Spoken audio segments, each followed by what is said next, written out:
মই এটা কথা কওঁ, তোমালোক একদম নতুন generation, you are new, but when you grow up, I'm 51 years.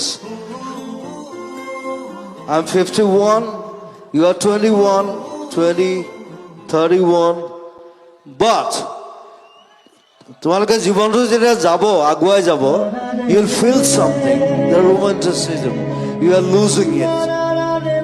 তেতিয়া এই গানবিলাকে মোৰ তোমালোকক ৰোমান্টিচিজম ঘূৰাই দিব।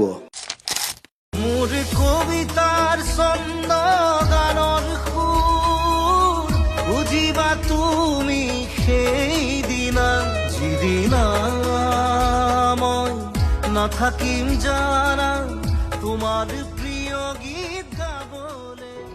That is me, Zubin Garg. মই নথকা অনুভৱ যিদিনা হ'ব তোমাৰ, সিদিনা অশ্ৰু নিগৰিবনে কোৱা।